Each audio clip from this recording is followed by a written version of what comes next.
ಲಾಕ್ಡೌನ್ನ ಪರಿಣಾಮವಾಗಿ ವಿವಿಧ ನಿರ್ಬಂಧನೆಗಳನ್ನು ಹೇರಿರೋದ್ರಿಂದ ಎಲ್ಲ ವರ್ಗದ ಜನರಿಗೆ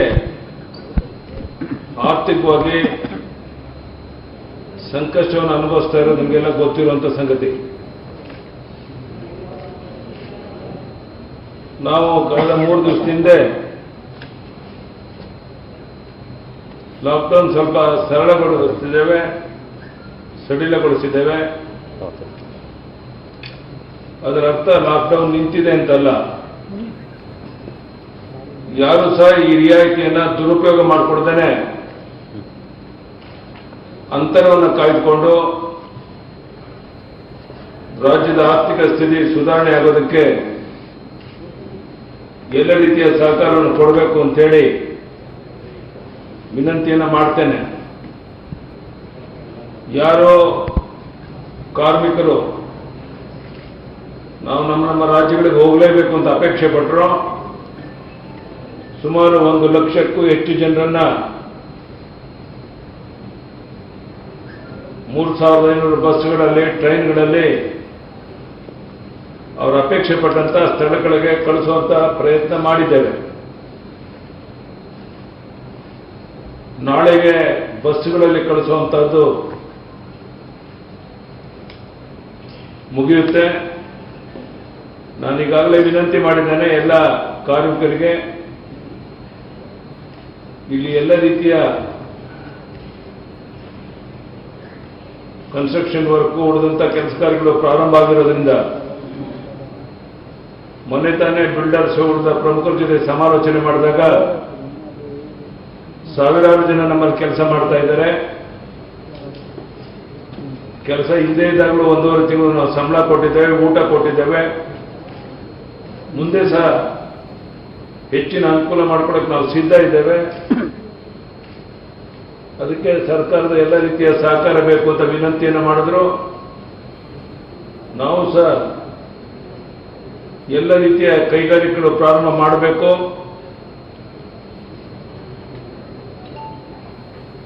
ನಿರುದ್ಯೋಗಿಗಳಿಗೆ ಉದ್ಯೋಗ ಸಿಗಬೇಕು, ಕಾರ್ಮಿಕರಿಗೆ ಉದ್ಯೋಗ ಸಿಗಬೇಕು, ಈ ಕಡೆ ಗಮನವನ್ನು ಕೊಡಬೇಕು ಅಂತ ಹೇಳಿ ನಾನು ವಿನಂತಿಯನ್ನ ಮಾಡಿದ್ದೇನೆ. ನಮ್ಮ ಹಣಕಾಸಿನ ಇಲಾಖೆ ಪ್ರಮುಖರ ಜೊತೆ ಸಮಾಲೋಚನೆ ಮಾಡಿ ಹಣಕಾಸಿನ ಸ್ಥಿತಿಗತಿಗಳು ಸರಿ ಇಲ್ಲದೇ ಇದ್ರೂ ಸಹ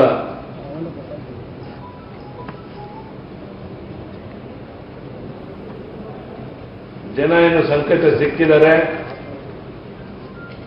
ಅವರಿಗೆ ನೆರವಿಗೆ ಬರುವುದು ಸರ್ಕಾರದ ಕರ್ತವ್ಯ ಅಂತೇಳಿ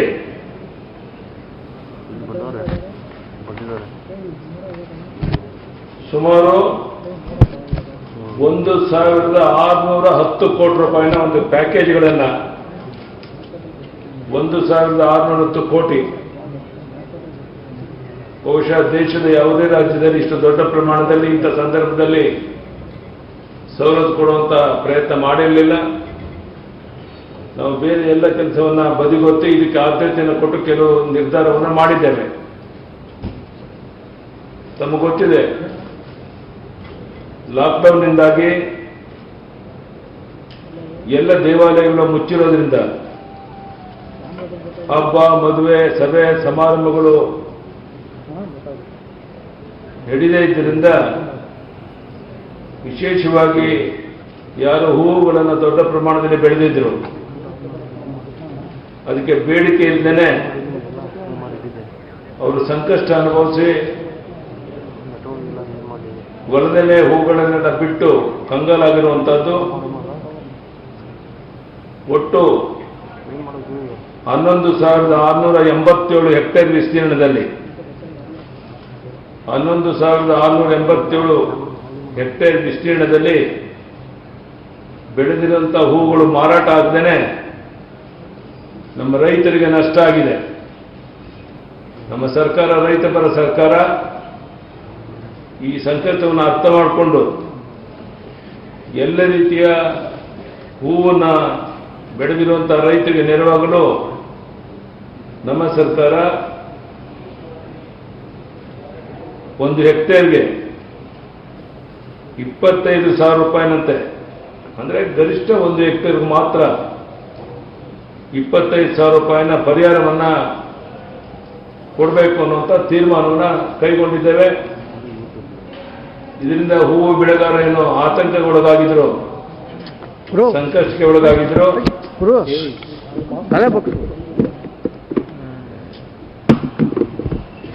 ಅವರಿಗೆ ಸ್ವಲ್ಪ ಇದರಿಂದ ಅನುಕೂಲ ಆಗುತ್ತೆ ಅಂತ ನಾನು ಭಾವಿಸಿದ್ದೇನೆ. ನಮ್ಮ ಹಣಕಾಸಿನ ಇತಿಮಿತಿಯಲ್ಲಿ ತೀರ್ಮಾನವನ್ನು ಕೈಗೊಂಡಿದ್ದೇವೆ. ಎರಡನೇದಾಗಿ, ಈ ವರ್ಷ ರಾಜ್ಯದಲ್ಲಿ ತರಕಾರಿ ಮತ್ತು ಹಣ್ಣುಗಳ ಇಳುವರಿ ಉತ್ತಮವಾಗಿದೆ.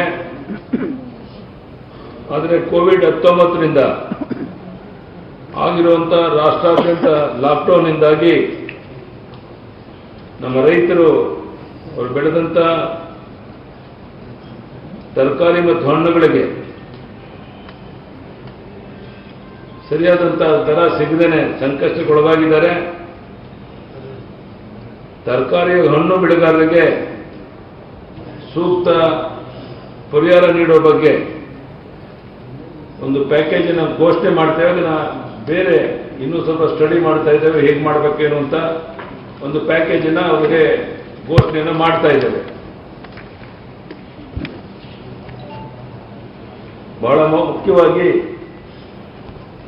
ಈ ಕೋವಿಡ್-19ರಿಂದಾಗಿ ರೈತರಿಗೆ ಅಷ್ಟೇ ಅಲ್ಲದೆ ಪಟ್ಟಣ ಹಾಗೂ ಗ್ರಾಮೀಣ ಪ್ರದೇಶಗಳಲ್ಲಿ ಅಗಸರು ಯಾರು ಬಟ್ಟೆಗಳು ವಾಶ್ ಮಾಡಿದ್ದಾರೆ, ಅವರು ಕ್ಷೌರಿಕ ವೃತ್ತಿಯಲ್ಲಿ ತೊಡಗಿರುವಂಥವರು 1.5 ತಿಂಗಳಿಗೆ ಮೇಲ್ಪಟ್ಟು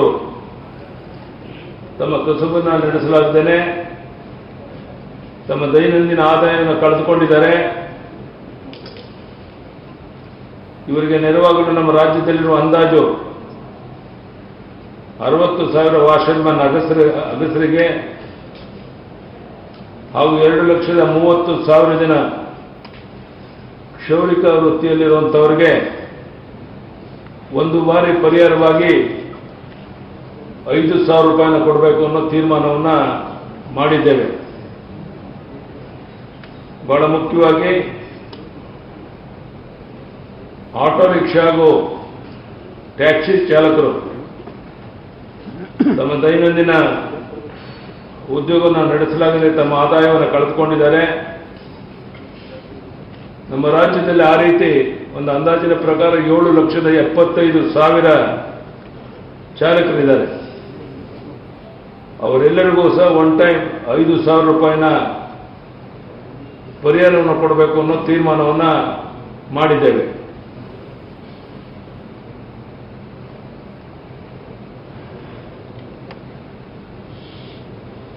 ಅತಿ ಸಣ್ಣ ಹಾಗೂ ಮಧ್ಯಮ ಉದ್ದಿಮೆಗಳನ್ನು ನಡೆಸುವ ಉದ್ದಿಮೆದಾರರು ತಮ್ಮ ಉದ್ದಿಮೆಗಳನ್ನು ತೆರೆಯಲಾಗದೇನೆ ಹಾಗೂ ತಮ್ಮ ಉತ್ಪನ್ನಗಳನ್ನು ಸಾಗಿಸಿ ಮಾರಾಟ ಮಾಡಲಾಗದೇನೆ ನಷ್ಟವನ್ನು ಅನುಭವಿಸ್ತಾ ಇದ್ದಾರೆ. ಹಾಗೆ ಮುಂದಿನ ದಿನಗಳಲ್ಲಿ ಈ ವಹಿವಾಟು ಚೇತರಿಕೆ ಆಗೋದೇ ಕೆಲವು ತಿಂಗಳು ಸಮಯ ಬೇಕಾಗಿರೋದ್ರಿಂದ ಇವರಿಗೆ ಸರ್ಕಾರ ನೆರವು ನೀಡುವುದು ಅನಿವಾರ್ಯ ಆಗಿದೆ. ಆದ್ದರಿಂದ ಅತಿ ಸಣ್ಣ ಹಾಗೂ ಮಧ್ಯಮ ಉದ್ಯಮಗಳ ವಿದ್ಯುತ್ ಬಿಲ್ನಲ್ಲಿ ಫಿಕ್ಸೆಡ್ ಚಾರ್ಜ್ ಅನ್ನು 2 ತಿಂಗಳ ಅವಧಿಗೆ ಪೂರ್ತಿಯಾಗಿ ಮನ್ನಾ ಮಾಡಲಾಗುತ್ತೆ.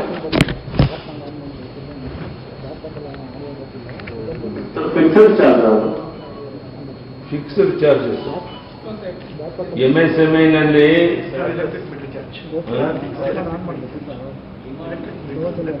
ಎಲೆಕ್ಟ್ರಿಕ್ ಮೀಟರ್ನಲ್ಲಿ ಫಿಕ್ಸ್ ಚಾರ್ಜ್ ಇರುತ್ತೆ. ಅದನ್ನ ಆ ಮಿನಿಮಮ್ ಚಾರ್ಜ್ ಏನಿದೆ ಎಂಎಸ್ಎಂಇ ಕೈಗಾರಿಕಾಗಳಿಗೆ ಏಪ್ರಿಲ್ 2020 ಮತ್ತು ಮೇ 2020 ನಿಗದಿತ ವಿದ್ಯುತ್ ಶುಲ್ಕವನ್ನು ಫಿಕ್ಸ್ಡ್ ಚಾರ್ಜಸ್ ಅನ್ನು ಮನ್ನಾ ಮಾಡಿದ್ದೇವೆ. ನಾನ್ ಎಂಎಸ್ಎಂಇ ಕೈಗಾರಿಕಾ ಘಟಕಗಳು ಏಪ್ರಿಲ್ 2020 ಮತ್ತು ಮೇ 2020 ಮಾಹೆಯಲ್ಲಿ ಪಾವತಿಸಬೇಕಾಗಿರುವಂತಹ ನಿಗದಿತ ವಿದ್ಯುತ್ ಶುಲ್ಕವನ್ನು ಜೂನ್ 2020 ಮುಂದೂಡಿದೆ. ಎಲ್ಲ ಪ್ರವರ್ಗದ ಗ್ರಾಹಕರಿಗೆ ವಿದ್ಯುತ್ ಶಕ್ತಿ ಬಿಲ್ಲಿನ ಮೊತ್ತವನ್ನು ಪಾವತಿಸಲು ಕೆಳಕಂಡ ಸವಲತ್ತು ಪರಿಹಾರ ಒದಗಿಸ್ತಾ ಇದ್ದೇವೆ. ನಿಗದಿತ ಸಮಯಗಳಿಗೆ ವಿದ್ಯುತ್ ಬಿಲ್ಲಿನ ಮೊತ್ತವನ್ನು ಪಾವತಿಸುವ ಗ್ರಾಹಕರಿಗೆ ಪ್ರೋತ್ಸಾಹ ರಿಯಾಯಿತಿಯನ್ನು 1% ಕೊಡಬೇಕು ಅಂತ ತೀರ್ಮಾನ ಮಾಡಿದ್ದೇವೆ.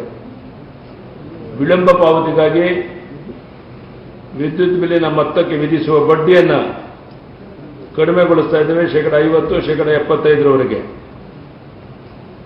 ವಿದ್ಯುತ್ ಬಿಲ್ಲಿನ ಮೊತ್ತವನ್ನು ಮುಂಗಡವಾಗಿ ಪಾವತಿಸುವ ಗ್ರಾಹಕರಿಗೆ ಪ್ರೋತ್ಸಾಹಧನ ನೀಡುವಂತಹದ್ದು 6% ವರ್ಷಕ್ಕೆ ಇದನ್ನು ತೀರ್ಮಾನ ಮಾಡಿದ್ದೇವೆ. ಕಂದಾಯ ಬಾಕಿ ಮೊತ್ತವನ್ನು ಕಂತುಗಳಲ್ಲಿ ಭಾಗವಾಗಿ ಪಾವತಿಸಲು ಅವಕಾಶ ಕಲ್ಪಿಸುವಂತಹದ್ದು 3 ಕಂತುಗಳಲ್ಲಿ ತುಂಬಲು ಅವಕಾಶ. ಕಂದಾಯ ಬಾಕಿ ಮೊತ್ತವನ್ನು ಪಾವತಿಸದಿರುವ ಗ್ರಾಹಕರಿಗೆ 30/6/2020 ವಿದ್ಯುತ್ ಸಂಪರ್ಕ ಕಡಿತಗೊಳಿಸಲಾಗುವುದಿಲ್ಲ.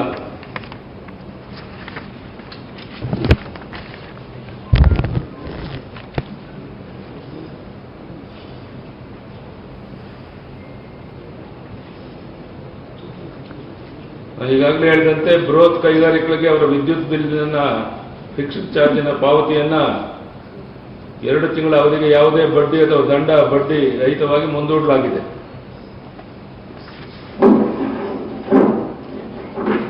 ಬಹಳ ಮುಖ್ಯವಾಗಿ ಈಗಾಗಲೇ ಸಾಕಷ್ಟು ಸಂಕಷ್ಟಗಳನ್ನು ಎದುರಿಸ್ತಾ ಇರುವಂತಹ ನೇಕಾರರಿಗೆ ಈ ಲಾಕ್ಡೌನ್ನಿಂದಾಗಿ ಮತ್ತಷ್ಟು ನಷ್ಟ ಉಂಟಾಗಿದೆ. ನಿಮ್ಗೆ ಗೊತ್ತಿದೆ, ನಮ್ಮ ಸರ್ಕಾರ ನೇಕಾರರು ರೈತರು ನಮ್ಮ 2 ಕಣ್ಣು ಅಂತ ನಾವು ಭಾವಿಸಿ ಎಲ್ಲ ಸವಲತ್ತನ್ನು ಕೊಡ್ತಾ ಇದ್ದೇವೆ. ನಮ್ಮ ಸರ್ಕಾರ ಈಗಾಗಲೇ ನೇಕಾರರಿಗೆ ನೆರವಾಗಲು 109 ಕೋಟಿ ವೆಚ್ಚದಲ್ಲಿ ನೇಕಾರ ಸಾಲ ಮನ್ನಾ ಯೋಜನೆಯನ್ನು ಘೋಷಿಸಿದೆ. ಈ ಯೋಜನೆಗೆ ಈಗಾಗಲೇ ಹಿಂದಿನ ವರ್ಷ 29 ಕೋಟಿ ಬಿಡುಗಡೆ ಮಾಡಲಾಗಿತ್ತು. ಉಳಿದಿರುವಂತಹ 80 ಕೋಟಿ ರೂಪಾಯಿಗಳನ್ನು ಕೂಡಲೇ ಬಿಡುಗಡೆ ಮಾಡಿ ನೇಕಾರರಿಗೆ ಹೊಸ ಸಾಲಗಳು ತರಿಸಿಕೊಡೋದಕ್ಕೆ ಅನುವು ಮಾಡಲಾಗುತ್ತೆ. ಮುಂದುವರೆದು ಜನವರಿ 1, 2019 ಮಾರ್ಚ್ 31, 2019 ಅವಧಿಯೊಳಗೆ 1 ಲಕ್ಷ ರೂಪಾಯಿಗಳಗಿನ ತಮ್ಮ ಸಾಲವನ್ನು ಕೆಲವರು ಮರುಪಾವತಿ ಮಾಡಿಬಿಟ್ಟಿದ್ದಾರೆ, ಬೇರೆ ಬೇರೆ ಕಡೆಯಿಂದ ತಂದು. ಅವರಿಗೆ ಈ ಯೋಜನೆ ಅನುಕೂಲ ಆಗಬೇಕು ಅನ್ನೋ ದೃಷ್ಟಿಯಿಂದ ಯಾರಿಗಾಗಲೇ ಹಣವನ್ನು ಪಾವತಿ ಮಾಡಿದರೆ ಅವರು ವಾಪಸ್ ಹಣವನ್ನು ನಾವು ಸರ್ಕಾರಕ್ಕೆ ಕೊಡಬೇಕು ಅನ್ನೋ ತೀರ್ಮಾನವನ್ನು ಈ ಮೊತ್ತವನ್ನು ಮರುಪಾವತಿ ಮಾಡುವ ಮೂಲಕ ಯೋಜನೆ ಸೌಲಭ್ಯವನ್ನು ಒದಗಿಸಲಾಗುತ್ತೆ. ಬಹಳ ಮುಖ್ಯವಾಗಿ ನೇಕಾರ್ ಸನ್ಮಾನ್ ಯೋಜನೆ ಎಂಬ ಹೊಸ ಯೋಜನೆಯನ್ನು ಘೋಷಣೆ ಮಾಡ್ತಾ ಇದ್ದೇವೆ. ಈ ಯೋಜನೆ ಅಡಿಯಲ್ಲಿ ನಮ್ಮ ರಾಜ್ಯದಲ್ಲಿರುವಂಥ ಅಂದಾಜು 54,000 ಕೈಮಗ್ಗ ನೇಕಾರರಿಗೆ ಪ್ರತಿ ವರ್ಷ 2,000 ರೂಪಾಯಿಗಳಂತೆ ಅವರ ಬ್ಯಾಂಕ್ ಖಾತೆಗೆ ನೇರವಾಗಿ ಹಣವನ್ನು ಜಮಾ ಮಾಡುವಂಥ ಒಂದು ತೀರ್ಮಾನ, ಯಾವ ರೀತಿ ರೈತರಿಗೆ ಸವಲತ್ತನ್ನು ಕೊಟ್ಟಿದ್ದೇವೆ ಅದೇ ರೀತಿ ಕೈಮಗ್ಗ ನೇಕಾರಿಗೂ ಸಹ ಈ ಸವಲತ್ತನ್ನು ಕೊಡ್ತಾ ಇರುವಂಥದ್ದು ಮೊದಲ ಬಾರಿಗೆ ಈ ಸವಲತ್ತನ್ನು ಕೊಡ್ತಾ ಇದ್ದೇವೆ. ನೇಕಾರ ಸಮಸ್ಯೆಗಳನ್ನ ಅರ್ಥ ಮಾಡಿಕೊಂಡು ತಮಗೆ ಗೊತ್ತಿದೆ, ಇದೊಂದು ಪ್ರಮುಖ ಒಂದು ಘೋಷಣೆ. ರಾಜ್ಯದಲ್ಲಿರುವಂಥ 15.80 ಲಕ್ಷ ನೋಂದಾಯಿತ ಕಟ್ಟಡ ಕಾರ್ಮಿಕರ ಪೈಕಿ ಈಗಾಗಲೇ 11.80 ಲಕ್ಷ ಕಟ್ಟಡ ಕಾರ್ಮಿಕರಿಗೆ ಸರ್ಕಾರದಿಂದ 2,000 ರೂಪಾಯಿಗಳನ್ನು ಅವರ ಬ್ಯಾಂಕ್ ಖಾತೆಗೆ ನೇರವಾಗಿ ವರ್ಗಾವಣೆ ಮಾಡಲಾಗಿದೆ. ಇನ್ನುಳಿದ 4 ಲಕ್ಷ ಕಟ್ಟಡ ಕಾರ್ಮಿಕರಿಗೂ ಅವರವರ ಬ್ಯಾಂಕ್ ಖಾತೆ ವಿವರಗಳು ದೊರೆತ ನಂತರ 2,000 ವರ್ಗಾವಣೆ ಮಾಡುತ್ತೇವೆ. ಮುಂದುವರೆದು ಬಹಳ ಮುಖ್ಯವಾಗಿ ಈ ಕಟ್ಟಡ ಕಾರ್ಮಿಕರು ವಲಸೆ ಹೋಗೋದನ್ನು ತಪ್ಪಿಸಿ ಇಲ್ಲೇ ಉಳಿಸಿ ಅವರು ಇಲ್ಲಿ ಉದ್ಯೋಗ ಕೊಡೋ ದೃಷ್ಟಿಯಿಂದ ಈಗಿರುವಂತಹ 2,000 ರೂಪಾಯಿ ಕೊಟ್ಟಿದ್ದೇವೆ. ಇನ್ನು ಹೆಚ್ಚುವರಿಯಾಗಿ 3,000 ರೂಪಾಯಿಗಳನ್ನು ಸರ್ಕಾರ ಅವರು ಕೊಡಕ್ಕೆ ನಿರ್ಧಾರ ಮಾಡಿದ್ದೇವೆ. ಅಂದರೆ ಒಟ್ಟು 5,000 ರೂಪಾಯಿ ಈ ಕಾರ್ಮಿಕರಿಗೆ ಕೊಡುವಂಥ ಒಂದು ಐತಿಹಾಸಿಕ ತೀರ್ಮಾನವನ್ನು ನಾವು ತಗೊಂಡಿದ್ದೇವೆ. ಇದರಿಂದ ಅವರು ರಾಜ್ಯ ಬಿಟ್ಟು ಹೊರಗಡೆ ಹೋಗೋದನ್ನು ತಪ್ಪಿಸೋಕೆ ಅನುಕೂಲ ಆಗುತ್ತೆ. ಈ ಮೇಲ್ಕಂಡ ಎಲ್ಲ ಪರಿಹಾರ ಸೌಲಭ್ಯಗಳನ್ನು ಅಂದಾಜು 1,610 ಕೋಟಿಗಳ ವೆಚ್ಚದಲ್ಲಿ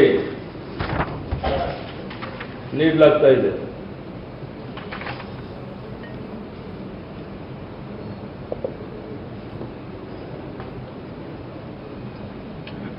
ಕೋವಿಡ್-19 ಹಿನ್ನೆಲೆಯಲ್ಲಿ ಕಳೆದ 1.5 ತಿಂಗಳಿಂದ ಲಾಕ್ಡೌನ್ ಘೋಷಣೆ ಆಗಿದೆ. ಈಗ ಮತ್ತೆ ಮೇ 17ರವರೆಗೆ ಇದನ್ನು ವಿಸ್ತರಿಸಲಾಗಿದೆ. ಆದರೆ ಈ ಬಾರಿ ಆರ್ಥಿಕ ಚಟುವಟಿಕೆ ಅವಕಾಶ ನೀಡಲಾಗಿದೆ. ಸಂಕಷ್ಟಕ್ಕೆ ಒಳಗಾಗಿರುವ ಜನತೆಗೆ ಸರ್ಕಾರ ಎಲ್ಲ ರೀತಿಯ ಬೆಂಬಲ ನೀಡಿದೆ. ಆದ್ದರಿಂದ ಮನೆಯಲ್ಲಿ ಕೆಲಸದ ಸ್ಥಳದಲ್ಲಿ ಕರ್ತವ್ಯ ನಿಮಿತ್ತ ಓಡಾಡುವಾಗ ಎಲ್ಲ ರೀತಿಯ ಮುನ್ನೆಚ್ಚರಿಕೆ ಕ್ರಮವನ್ನು ತೆಗೆದುಕೊಳ್ಬೇಕು. ಹೆಚ್ಚಿನ ಸಂಖ್ಯೆಯಲ್ಲಿ ಜನರನ್ನು ಸೇರಿಸುವಂತಹ ಮದುವೆ ಮತ್ತಿತರ ಧಾರ್ಮಿಕ ಸಾಮಾಜಿಕ ಸಮಾರಂಭಗಳನ್ನು ಮಾಡಕೂಡದು. ಮಾಸ್ಕ್ ಧಾರಣೆ, ಮಾಸ್ಕ್ ಹಾಕ್ಕೊಳ್ಳುವಂಥದ್ದು, ಸಾಮಾಜಿಕ ಅಂತರ ಕಾಪಾಡಿಕೊಳ್ಳುವಂಥದ್ದು ಎಲ್ಲ ಮುನ್ನೆಚ್ಚರಿಕೆ ಕ್ರಮವನ್ನು ಕೈಗೊಳ್ಳಬೇಕು. ನಮ್ಮ ಬದುಕು ಮುಂದುವರಿಯೋದಕ್ಕೋಸ್ಕರ ಆರ್ಥಿಕ ಸ್ಥಿತಿ ಸುಧಾರಣೆಗೋಸ್ಕರ ಲಾಕ್ಡೌನ್ ಸಡಿಲಿಕೆ ಮಾಡಲಾಗಿದೆ. ಆದರೆ ಕೋವಿಡ್ ನಿರ್ಮೂಲನೆ ಆಗಿಲ್ಲ. ಮಾಧ್ಯಮದ ಸ್ನೇಹಿತರು ಮಾತಾಡಲಿಕ್ಕೆ ಇಚ್ಛೆ ಪಡ್ತೇನೆ. ಈ ಕೋವಿಡ್ ಒಂದು ಕಡೆ, ಅದನ್ನು ಕಡಿಮೆ ಮಾಡೋಕ್ಕೆ ಏನೇನು ಬೇಕೋ ಎಲ್ಲ ಪ್ರಯತ್ನ ಮಾಡುವಂಥದ್ದು, ಇನ್ನೊಂದು ಕಡೆ ಆರ್ಥಿಕ ಚಟುವಟಿಕೆಗಳು ಮುಂದುವರೆದು ರಾಜ್ಯದ ಅಭಿವೃದ್ಧಿ ಕಡೆ ಗಮನ ಕೊಡುವಂಥದ್ದು, ಎರಡೂ ಒಟ್ಟಾಗಿ ಮಾಡುವಂಥದ್ದು ಅನಿವಾರ್ಯ ಪ್ರಸಂಗಗಳಿದ್ದಾವೆ. ಹೀಗಾಗಿ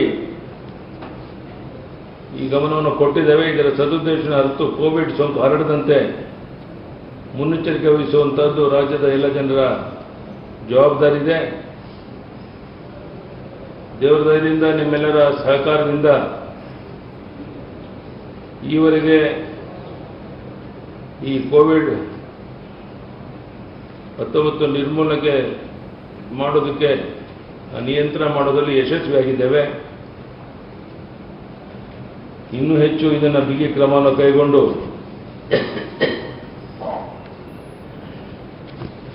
ಈ ಕೋವಿಡ್-19 ಹರಡದಂತೆ ಮುನ್ನೆಚ್ಚರಿಕೆಯನ್ನು ವಹಿಸಬೇಕಾಗಿದೆ. People from all sections of society are facing financial difficulties due to lockdown of more than 1.5 months.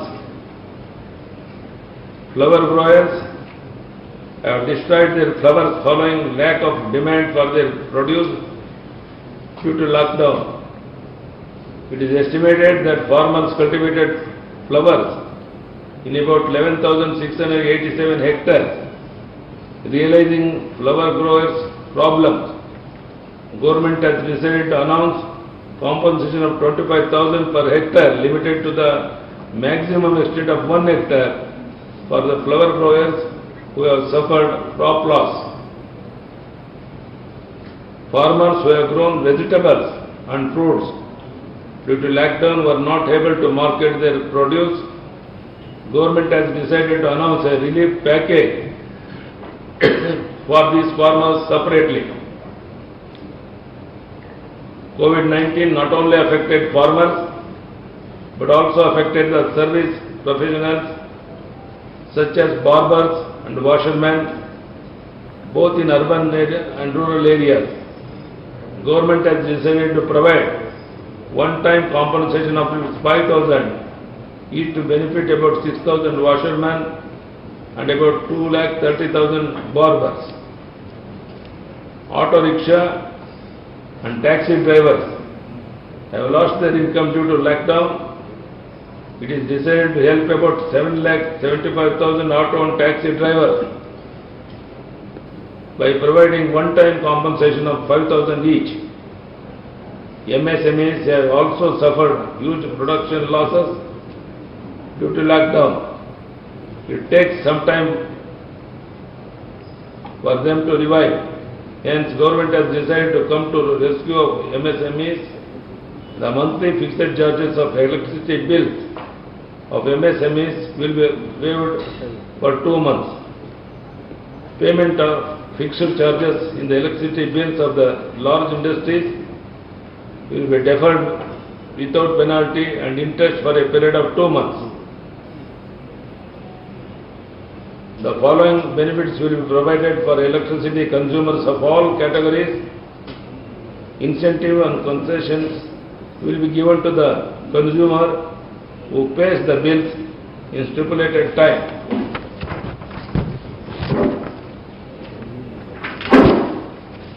There will be reduction in the interest on the amount for the delayed payment.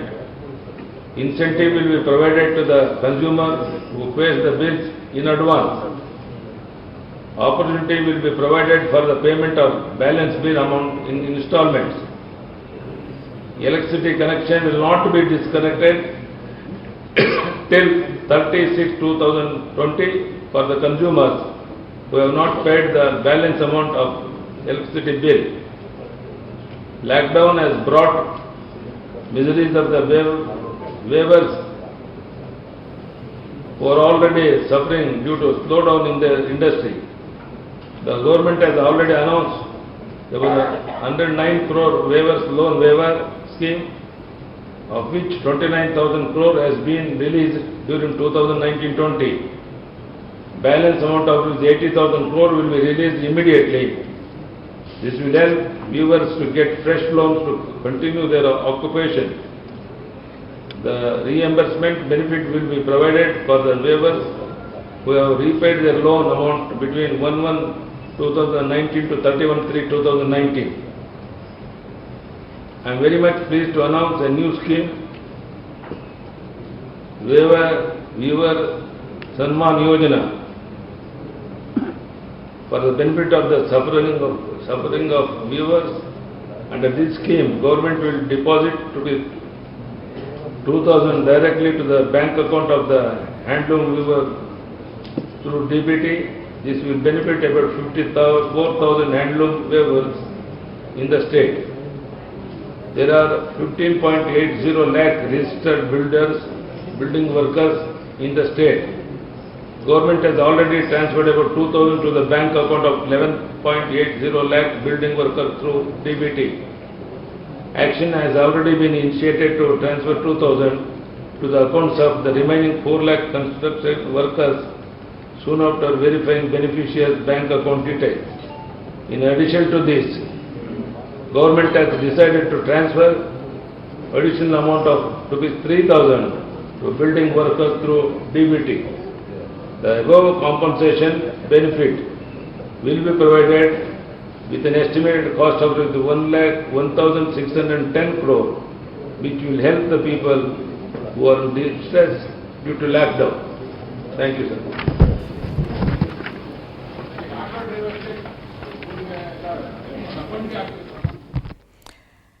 ಇಷ್ಟು ಕೂಡ ಸುದ್ದಿಗೋಷ್ಠಿಯಲ್ಲಿ ಯಡಿಯೂರಪ್ಪನವರು ಒಂದು ವಿಶೇಷ package ಅನ್ನೇ ಘೋಷಣೆ ಮಾಡಿದ್ದಾರೆ.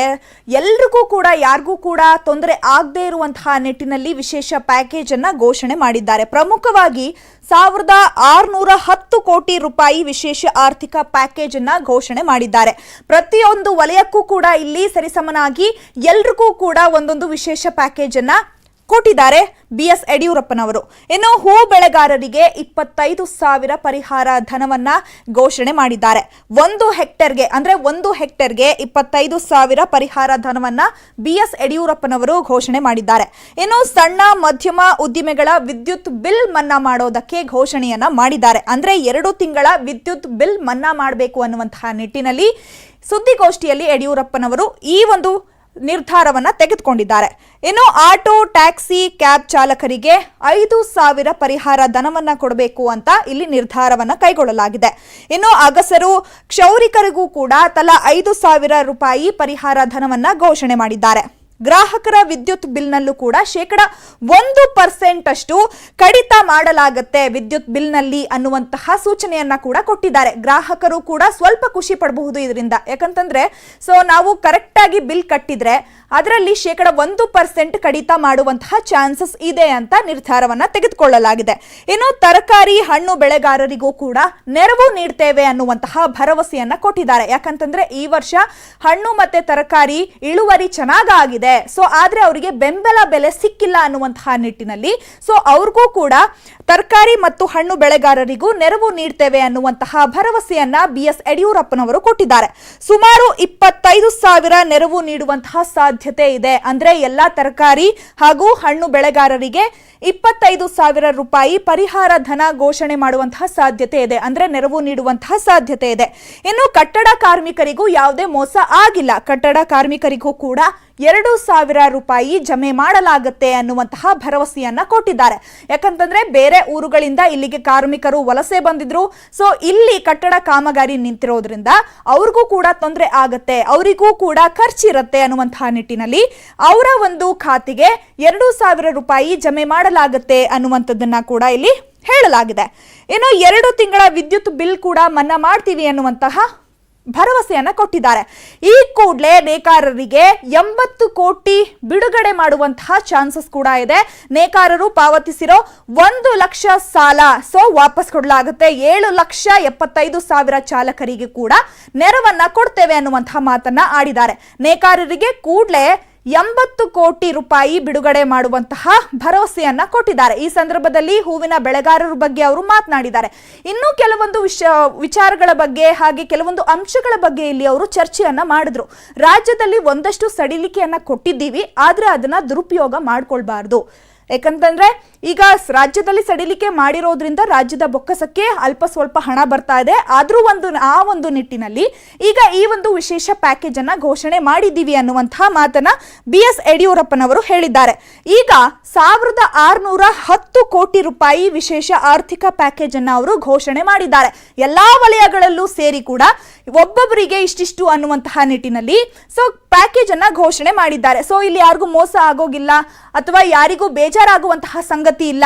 ಸಾಮಾಜಿಕ ಅಂತರವನ್ನ ಕಾಪಾಡಿಕೊಳ್ಬೇಕು, ಹಾಗೆ COVID-19 ಅನ್ನ ನಾವು ಹೊಡೆಸಬೇಕು ಅನ್ನುವಂತಹ ನಿಟ್ಟಿನಲ್ಲಿ ಕೂಡ ಸಾಕಷ್ಟು ಒಂದು ವಿಚಾರಗಳ ಬಗ್ಗೆ ಚರ್ಚೆಯನ್ನ ಮಾಡಿದ್ದಾರೆ. ಕಾರ್ಮಿಕರ ಹಿತ ಕಾಪಾಡಿಕೊಳ್ಳೋದು ನಮ್ಮ ಒಂದು ಜವಾಬ್ದಾರಿ, ಅವರನ್ನ ನಾವು ಯಾವುದೇ ಕಾರಣಕ್ಕೂ ಕಡೆಗಣಿಸೋದಿಲ್ಲ. ಈಗಾಗಲೇ ಕಾರ್ಮಿಕರಿಗೂ ಕೂಡ BS ಯಡಿಯೂರಪ್ಪನವರು ಮನವಿ ಮಾಡಿಕೊಂಡಿದ್ದಾರೆ. ಅವರ ಸಂಸ್ಥೆಗಳಲ್ಲಿ ಕೆಲಸ ಮಾಡಬಹುದು ಅನ್ನುವಂತಹ ನಿಟ್ಟಿನಲ್ಲಿ ಸಂಸ್ಥೆಯ ಮಾಲೀಕರ ಜೊತೆ ಕೂಡ ಅವರು ಚರ್ಚೆಯನ್ನ ಮಾಡಿದ್ದಾರೆ. ಕಾರ್ಮಿಕರು ವಾಪಸ್ ಊರುಗಳಿಗೆ ಹೋಗೋದು ಬೇಡ, ಇಲ್ಲೇ ಕೆಲಸ ಮಾಡಿದ್ರೆ ಅವ್ರಿಗೂ ಕೂಡ ವೇತನವನ್ನ ಕೊಡಲಾಗುತ್ತೆ ಅನ್ನುವಂತಹ ನಿಟ್ಟಿನಲ್ಲಿ ಸಾಕಷ್ಟು ವಿಚಾರಗಳ ಬಗ್ಗೆ ಇಲ್ಲಿ ಚರ್ಚೆ ಮಾಡಿದ್ದಾರೆ. ರಾಜ್ಯದ ಆರ್ಥಿಕ ಸ್ಥಿತಿ ಚೇತರಿಸಿಕೊಳ್ಳೋದಕ್ಕೆ ನಾವು ಕೂಡ ಪ್ರಯತ್ನವನ್ನ ಮಾಡ್ತಿದ್ದೀವಿ, ಸಕಲ ಕ್ರಮಗಳನ್ನ ಕೂಡ ತೆಗೆದುಕೊಳ್ತಾ ಇದ್ದೀವಿ. ಅದರ ಪ್ರಯೋಜನಗಳು ಯಾವ ರೀತಿ ಇದೆ ಅನ್ನೋದ್ರ ಬಗ್ಗೆ ಕೂಡ ಅವರು ಹೇಳಿದ್ರು. ಆದ್ರೆ ಇನ್ನು ಬಿಲ್ಡರ್ಗಳ ಜೊತೆ ಕೂಡ ಸಭೆಯನ್ನ ಮಾಡಿದ್ದೇನೆ. ಎಲ್ಲಾ ಬಿಲ್ಡರ್ಗಳ ಜೊತೆ ನಾವು ಮಾತನಾಡಿದ್ದೀವಿ. ಕಾಮಗಾರಿ ಶುರುವಾಗುತ್ತೆ, ಎಲ್ಲ ಕಾರ್ಮಿಕರು ಇಲ್ಲೇ ಕೆಲಸವನ್ನ ಮಾಡಬಹುದು ಅನ್ನುವಂತಹ ಅಂಶಗಳನ್ನ ಇಲ್ಲಿ ಹೇಳಿದ್ದಾರೆ. ಇನ್ನು ರಾಜ್ಯದ ಆರ್ಥಿಕ ಸ್ಥಿತಿ ಚೇತರಿಸಿಕೊಳ್ಳೋದಕ್ಕೆ ನೆರವಾಗಿ ಅನ್ನುವಂತಹ ಮನವಿಯನ್ನ ಕೂಡ ಇಲ್ಲಿ ಮಾಡಿಕೊಂಡಿದ್ದಾರೆ. ಇನ್ನು ನಾಳೆವರೆಗೂ ಕೂಡ ಕಾರ್ಮಿಕರಿಗೆ ಉಚಿತ ಬಸ್ ವ್ಯವಸ್ಥೆಯನ್ನ ಮಾಡಿಕೊಡಲಾಗಿದೆ. ಈಗಾಗಲೇ 3 ದಿನದಿಂದ ವಲಸೆ ಕಾರ್ಮಿಕರಿಗೆ ಬಸ್ ವ್ಯವಸ್ಥೆಯನ್ನ ಮಾಡಲಾಗಿದೆ. ಅವರನ್ನ ತಮ್ಮ ತಮ್ಮ ಊರುಗಳಿಗೆ ಹೋಗುವಂತಹ ನಿಟ್ಟಿನಲ್ಲಿ KSRTC ಬಸ್ಗಳ ವ್ಯವಸ್ಥೆಯನ್ನು ಮಾಡಲಾಗಿದೆ. ಸರಿಸುಮಾರು 80,000ಕ್ಕೂ ಹೆಚ್ಚು ಕಾರ್ಮಿಕರು ಈಗ ತಮ್ಮ ತಮ್ಮ ಊರುಗಳತ್ತ ತೆರಳುತ್ತಿದ್ದಾರೆ. ಇನ್ನು ಮೆಜೆಸ್ಟಿಕ್ ನಲ್ಲೂ ಸಾಕಷ್ಟು ಬಸ್ಗಳ ವ್ಯವಸ್ಥೆಯನ್ನ ಮಾಡಲಾಗಿದೆ ಕಾರ್ಮಿಕರನ್ನ ಕಳಿಸ್ಕೊಡೋದಕ್ಕೆ. ನಾಳೆವರೆಗೂ ಉಚಿತ ಬಸ್ ವ್ಯವಸ್ಥೆಯನ್ನ ಮಾಡಲಾಗಿದೆ. ಈಗಾಗಲೇ ಕಾರ್ಮಿಕರಿಗೆ ಮನವಿಯನ್ನ ಕೂಡ ಮಾಡಿಕೊಂಡಿದ್ದೇನೆ ಅನ್ನುವಂತಹ ಮಾತುಗಳನ್ನ BS ಯಡಿಯೂರಪ್ಪನವರು ಹೇಳಿದ್ದಾರೆ.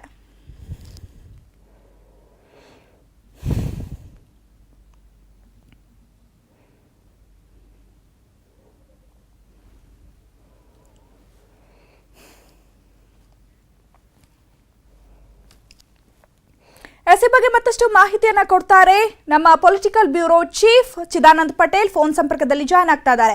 ಚಿದಾನಂದ್ ಪಟೇಲ್, ಇಷ್ಟೊತ್ತು ಕೂಡ ನೋಡಿದ್ವಿ ಸುದ್ದಿಗೋಷ್ಠಿ ನಡೆಸಿದ್ರು. ಸರಿಸುಮಾರು 1,610 ಕೋಟಿ ರೂಪಾಯಿ ವಿಶೇಷ ಪ್ಯಾಕೇಜ್ ಅನ್ನ ಘೋಷಣೆ ಮಾಡಿದ್ದಾರೆ. ಎಲ್ಲೂ ಯಾರಿಗೂ ಕೂಡ ತೊಂದರೆ ಆಗಬಾರದು ಅನ್ನುವಂತಹ ನಿಟ್ಟಿನಲ್ಲಿ. ಏನಿದೆ ಸದ್ಯದ ಅಪ್ಡೇಟ್ಸ್? ಚೈತ್ರ ರಾಜು, ಪ್ರಮುಖವಾಗಿ ಕೊರೋನಾ ವೈರಸ್ ಕಾರಣಕ್ಕಾಗಿ ಸಣ್ಣ ಕೈಗಾರಿಕೆ ವಲಯ ಸೇರಿದಂತೆ ಅನೇಕ ವಲಯ ಸಂಕಷ್ಟದಲ್ಲಿ ಇರುವಂತದ್ದು. ಅಲ್ಲದೆ ನೇಕಾರ ವಲಯ ಕೂಡ ಬೀದಿಗೆ ಬಿದ್ದಿದೆ. ಹಾಗಾಗಿ ಅನಿವಾರ್ಯವಾಗಿ ಆರ್ಥಿಕ ಪುನಶ್ಚೇತನವನ್ನು ಮಾಡಬೇಕಾಗಿದೆ, ಸಣ್ಣ ಸಣ್ಣ ಗುಡಿ ಕೈಗಾರಿಕೆಗಳನ್ನ ಮೇಲೆತ್ತಬೇಕಾಗಿದೆ.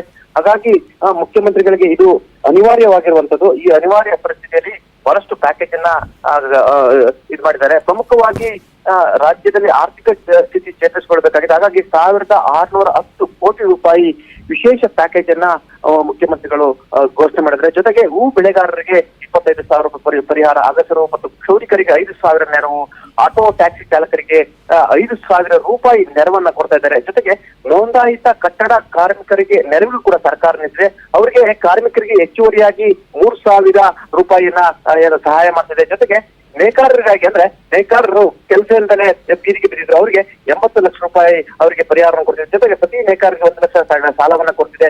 ಜೊತೆಗೆ ಪ್ರಮುಖವಾಗಿ ಸಣ್ಣ ಮತ್ತು ಮಧ್ಯಮ ಕೈಗಾರಿಕೆಯಲ್ಲಿರ್ತಕ್ಕಂಥ ಉದ್ಯಮಿಗಳಿಗೆ ರಿಲೀಫ್ ಆಗಲು 2 ನಿಗದಿತ ಬಿಲ್ ನಲ್ಲಿ ಪಾವತಿ ಮಾಡ್ಲಿಕ್ಕೆ ಅಂದ್ರೆ ವಿದ್ಯುತ್ ಬಿಲ್ ಅನ್ನ ಪಾವತಿ ಮಾಡ್ಲಿಕ್ಕೆ ಅವಕಾಶವನ್ನ ಸರ್ಕಾರ ಮಾಡಿಕೊಟ್ಟಿದೆ ಅಂತ ಹೇಳ್ಬೋದು. ಒಟ್ಟಾರೆ ಇದೊಂಥರ ಕೊರೋನಾ ವಿಶೇಷ ಪ್ಯಾಕೇಜ್ ಅಂತ ಹೇಳಿದ್ರು ತಪ್ಪಾಗ್ಲಾರ್ದು. ಯಾಕಂತ ಹೇಳಿದ್ರೆ ಇವತ್ತು ಮುಖ್ಯಮಂತ್ರಿಗಳು ಅನಿವಾರ್ಯವಾಗಿ ಆರ್ಥಿಕ ಪುನಶ್ಚೇತನವನ್ನ ಕಾಪಾಡಿಕೊಳ್ಳಿಕ್ಕೆ ಅಗಸರು, ಕ್ಷೌರಿಕರು, ರೈತರು, ನೇಕಾರರು, ಆಟೋ ಮತ್ತು ಟ್ಯಾಕ್ಸಿ ಚಾಲಕರು ಸೇರಿದಂತೆ ಕಾರ್ಮಿಕ ವರ್ಗ ಸೇರಿದಂತೆ ಜೊತೆಗೆ ಕೃಷಿಕ ವರ್ಗ ಸೇರಿದಂತೆ ಎಲ್ಲರಿಗೂ ಕೂಡ ಅನುಕೂಲ ಆಗುವಂತಹ ಒಂದು ವಿಶೇಷವಾದ ಪ್ಯಾಕೇಜ್ ಅನ್ನ ಘೋಷಣೆ ಮಾಡಿದ್ದಾರೆ ಚೈತ್ರ ರಾಜ್.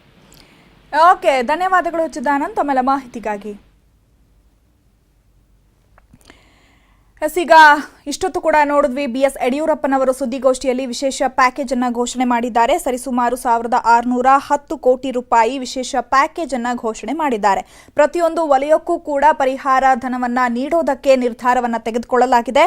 ಹೂ ಬೆಳೆಗಾರರಿಗೆ ಸುಮಾರು 25,000 ರೂಪಾಯಿ ಪರಿಹಾರ ಧನ ನೀಡೋದಕ್ಕೆ ನಿರ್ಧಾರವನ್ನು ಮಾಡಲಾಗಿದೆ. ಇನ್ನು ಅಗಸರಾಗಿರ್ಬೋದು, ಕ್ಷೌರಿಕರಿಗೂ ಕೂಡ ತಲಾ 5,000 ನೆರವು ನೀಡೋದಕ್ಕೆ ಸರ್ಕಾರ ನಿರ್ಧಾರವನ್ನು ತೆಗೆದುಕೊಂಡಿದೆ.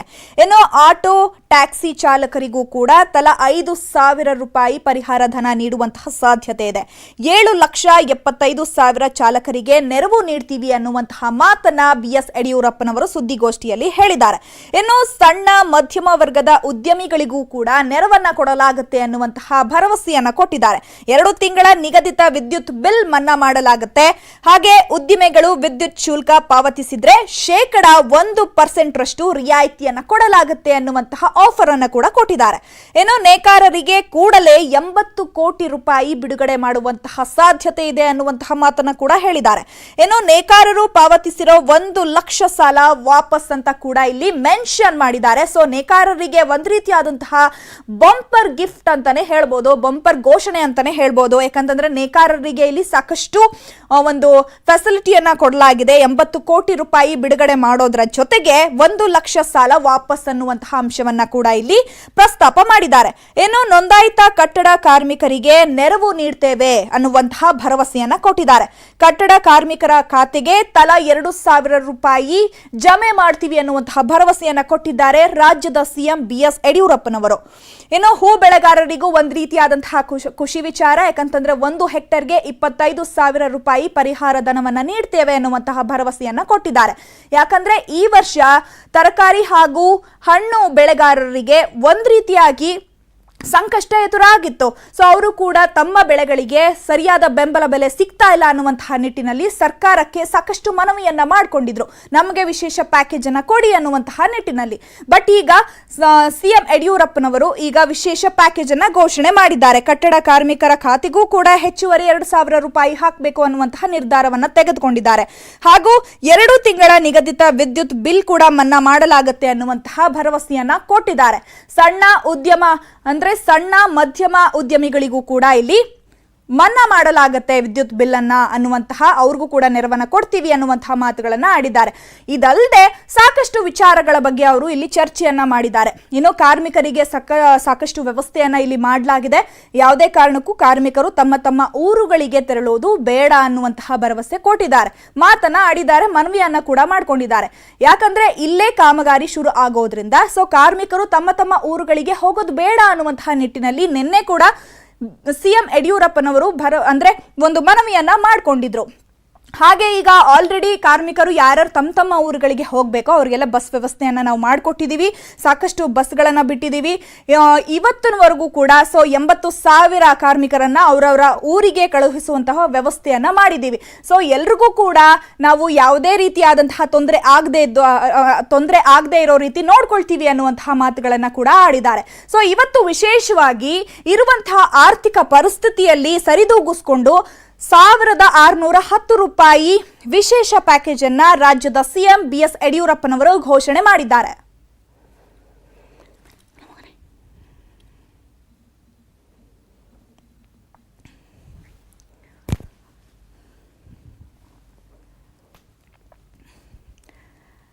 ಸುದ್ದಿಗೋಷ್ಠಿಯಲ್ಲಿ BS ಯಡಿಯೂರಪ್ಪನವರು ಶುರು ಮಾಡೋದಕ್ಕಿಂತ ಮುಂಚೆ ಒಂದಷ್ಟು ವಿಚಾರಗಳನ್ನು ಹೇಳಿದ್ರು. ಅಂದ್ರೆ ರಾಜ್ಯದಲ್ಲಿ ಸ್ವಲ್ಪ ಸಡಿಲಿಕೆಯನ್ನ ಮಾಡಲಾಗಿದೆ, ಅದನ್ನ ಜನತೆ ಯಾವುದೇ ರೀತಿಯಾಗಿ ದುರುಪಯೋಗ ಮಾಡ್ಕೊಳ್ಬಾರ್ದು. ಸಾಮಾಜಿಕ ಅಂತರವನ್ನ ಕಾಯ್ದುಕೊಳ್ಬೇಕು, ಮಾಸ್ಕ್ ಅನ್ನ ಧರಿಸಬೇಕು, ಹಾಗೆ ಸ್ಯಾನಿಟೈಸರ್ ಅನ್ನ ಉಪಯೋಗ ಮಾಡಬೇಕು. ಅಂದ್ರೆ ಸಡಿಲಿಕೆ ಮಾಡಿದೆ ಅಂತ ಅಂದ್ರೆ ಲಾಕ್ಡೌನ್ ಸಂಪೂರ್ಣವಾಗಿ ನಿಲ್ಲಿಸಲಾಗಿದೆ ಅನ್ನುವಂತಹ ಉದ್ದೇಶ ಅಲ್ಲ. ಸ್ವಲ್ಪ ಸಡಿಲಿಕೆ ಮಾಡಿದೆ ಅಂತ ಅಂದ್ರೆ ತಮ್ಮ ಊರುಗಳಿಗೆ ಹೋಗೋರಿಗೆ ವ್ಯವಸ್ಥೆ ಮಾಡಲಾಗಿದೆ. ಹಾಗೆ ಈಗ ಮದ್ಯ ಮಾರಾಟಕ್ಕೂ ಕೂಡ ಅವಕಾಶವನ್ನ ಮಾಡಿಕೊಳ್ಳಲಾಗಿದೆ. ರಾಜ್ಯದಲ್ಲಿ ಲಾಕ್ಡೌನ್ ಆದಾಗಿನಿಂದ ಎಷ್ಟು ಆರ್ಥಿಕ ಸ್ಥಿತಿ ಮೇಲೆ ಹೊಡೆತ ಬಿದ್ದಿದೆ, ಆ ಒಂದು ನಿಟ್ಟಿನಲ್ಲಿ ಇವಾಗ ನಾವು ಸ್ವಲ್ಪ ಸಡಿಲಿಕೆಯನ್ನ ಮಾಡಿದ್ದೀವಿ. ಜನತೆ ಯಾವುದೇ ರೀತಿಯಾಗಿ ಅದನ್ನ ದುರುಪಯೋಗ ಮಾಡ್ಕೊಳ್ಬಾರ್ದು ಅನ್ನುವಂತಹ ಮಾತನ್ನ ಕೂಡ ಅವರು ಇಲ್ಲಿ ಪ್ರಸ್ತಾಪ ಮಾಡಿದ್ರು.